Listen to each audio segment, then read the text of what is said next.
Oke, pemirsa metropolitan Jakarta, Bogor, Depok, Tangerang, Bekasi, atau dimanapun Anda berada di seluruh tanah air, dari Merauke sampai Sabang, selamat malam. Kita berjumpa lagi dalam Apa Kata Dunia. Malam ini kita berbincang mengenai membedah korupsi proyek APBN. Akhir-akhir ini kita mendengar ada sejumlah persoalan yang terkait dengan proyek-proyek anggaran pendapatan belanja negara, salah satu yang disebut misalnya dalam kasus Wisma Atlet yang melibatkan ada perusahaan swasta seperti Duta Graha, kemudian juga KPK menyatakan sudah mencapai tingkat penyelidikan dalam kasus Hambalang, yaitu proyek yang terkait juga dengan sarana olahraga di daerah Bogor yang melibatkan dua PT pemerintah, yaitu PT Adikarya dan PT Wijaya Karya. Tetapi lebih jauh mengenai itu, adakah juga BUMN-BUMN yang lain yang terlibat, ataukah juga ada proyek-proyek yang terkait dengan APBN yang membelit kita sehingga merugikan masyarakat? Kita akan berbincang malam ini bersama dengan tamu kita, yaitu yang pertama adalah Bung Faisal Basri. Beliau adalah pengamat ekonomi dan juga sekarang sedang mengajukan diri sebagai DKI 1. Selamat malam, Bung Faisal Basri. Mudah-mudahan sukses ya di tahun 2012. Sekarang sudah terkumpul berapa nih KTP ya? Masih baru, masih baru ya. Harus mengumpulkan 350.000 ya. Iya. Mudah-mudahan nanti dibantu oleh publik. Oke, baik. Yang kedua adalah Bung Abdullah Dahlan dari ICW, Indonesian Corruption Watch. Selamat malam, Bung Abdullah Dahlan. Oke, baik. Dan yang ketiga adalah Ibu Rowena Suryobroto. Beliau adalah Head Research Indonesian Finance Today. Selamat malam, Ibu. Mudah-mudahan kita bisa berbincang dan Anda nanti bisa ikut di 0215155111. Sekarang kita mengikuti video ini terlebih dahulu. Saya niatnya meluruskan apa yang sebenarnya terjadi. Tidak menambahin dan tidak mengurangi. Biar KPK terlihat tidak merekayasa kasus ini, tapi membuka fakta hukum yang sebenarnya. Siapa dalang sebenarnya itu harus ditangkap. Jadi kemarin memang sempat ada yang mengejar saya 2 orang, tapi untung saya juga dikawal, jadi saya bisa terselamatkan. Walaupun saya sempat ditembak. Tapi ya, sempat ditembak. Ini nih, saya melihat gaya kepemimpinan, birokrat, partai gitu ya. Kita tahulah Bung Anas, saya sampai bingung-bingung melihat mobilnya, ada Range Rover, ada Hummer, ada dan macam-macam itu. Itu bagian dari uang-uang yang Anda kumpulkan di proyek itu diperoleh? Ya itu semua itu uangnya dari APBN, Pak. Anda tahu itu sebenarnya Pak Anas. Anda tahu nggak kalau seorang Lady Di, almarhum, itu bilang ke anaknya, nggak semua orang bisa naik Range Rover. Artinya mantan calon Ratu Inggris pun menganggap itu barang mahal gitu loh. Dan Bung Anas kan baru berapa tahun mentas gitu. Sudah berlanggam demikian. Ya ini ilustrasi saya aja. Itu semua Pak, uangnya didapat semua dari uang APBN. Itu jelas Pak. Bukan omongan apa. Itu jelas Pak. Emang siapa? Emang kan Bapak tahu semuanya. Latar belakang masing-masing. Emang uangnya dari mana? Sudah jelas lah Pak uangnya dari mana. Saya tidak perlu jelaskan semua. Masyarakat tidak bisa lagi dibohongin. Jelas dari mana uangnya. Uangnya itu semua dari uang APBN Pak, untuk beli rumah, untuk beli. Terputus dengan Bung Nazar. Kita lanjutkan. Tadi saya ingin menyampaikan bahwa ada tabloid Fame memoto rumah baru Bung Anas. Wah, ada joglonya mirip-mirip Cikeas. Itu juga termasuk dari APBN. Saya ingin Loh, itu uang dari APBN Pak. Emang uang dari mana? Kan saya bilang ada uang bulan Februari itu yang dikirim $1 juta, salah satunya beberapa. Semua catatannya nanti lengkap Pak, saya kasih ke media. Oke. Biar semuanya dapat secara detail, tidak bisa lagi ditutup-tutupin. Berikutnya nih, khusus Anda pribadi. Benar rekening Anda diblok semua oleh KPK? Saya malah mau mempertanyakan dasarnya apa. Apakah ada uang APBN yang masuk ke situ? Bagi saya Pak nggak ada masalah, tapi benar-benar KPK berjalan sesuai aturan hukum dan prosedur dan mekanismenya. Jangan dimainkan sesuai kepentingan dan rekayasa. Oke, baik, itu adalah nyanyian dari Nazarudin, masih sebenarnya anggota Dewan Perwakilan Rakyat, masih ya, dari dulu Komisi 3, sekarang Komisi 8 kalau nggak salah, masih tetap anggota DPR RI, jadi masih mendapat gaji, tampaknya dari uang pajak kita. Oke, Bung Abdullah Dahlan, menurut Anda seberapa benar sebenarnya pernyataan ini ya?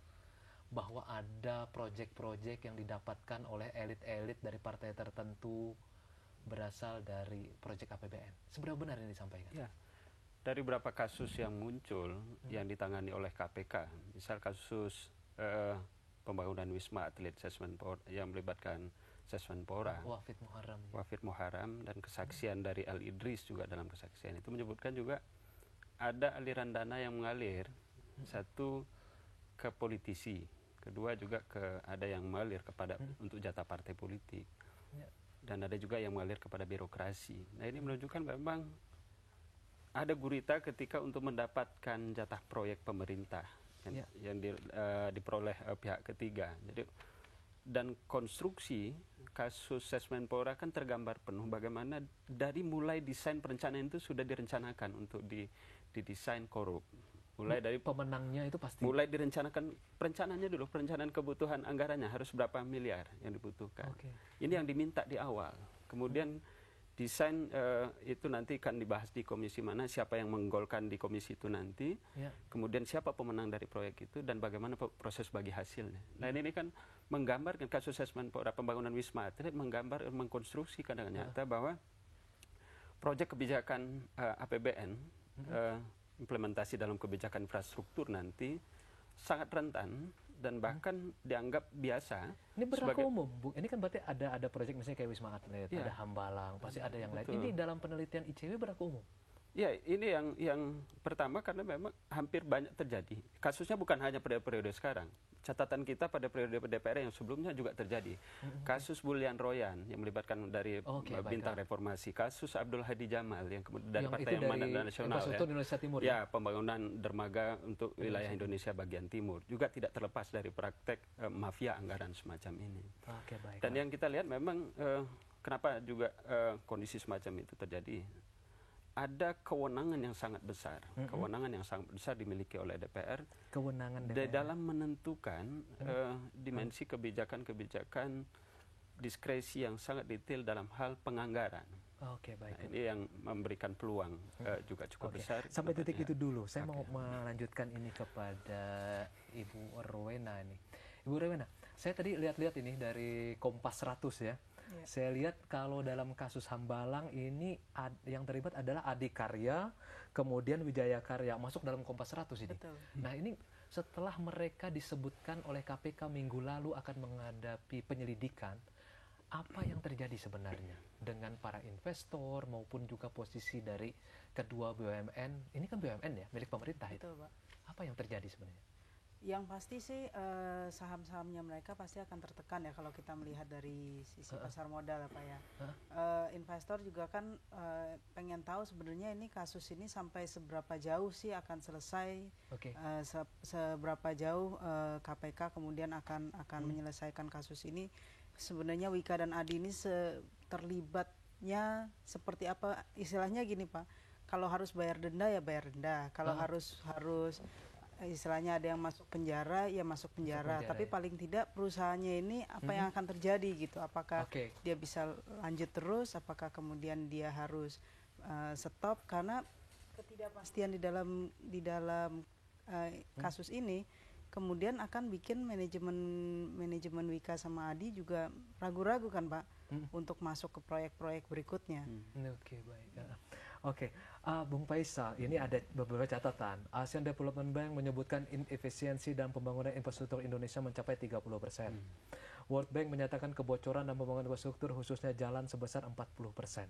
Seberapa benar ini kalau kita kaitkan dengan praktek yang mutakhir ini? Kalau kita lihat persennya, itu Pak Sumitro Djohayokusumo sudah sejak beliau hidup ya, tahun yang lalu 30% dan kelihatannya memang tidak berubah. Bedanya cuma kalau dulu terkonsentrasi gitu, organize gitu, sistemik. Kalau sekarang jadi istilahnya ada pusat sapi perah, sapinya terus dikasih makan, sapinya terus gemuk, tapi diperah tiap hari.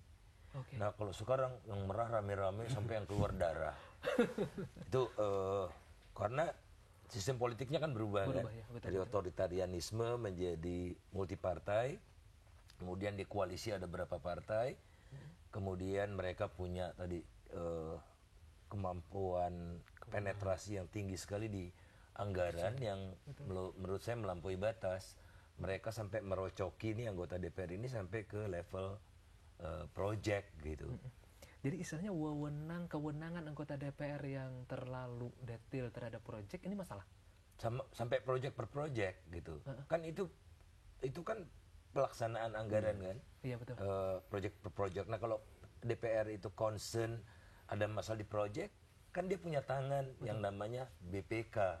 Mengawasi. Kemudian pemerintah ada BPKP kan. Betul. Yang mengawasi ini semua gitu. Kalau kekhawatirannya kan dulu pengawasan. Betul. Oh rupanya kekhawatiran anggota DPR itu, kamu dulu korupsi sendiri, sekarang korupsinya bagi-bagi dong gitu.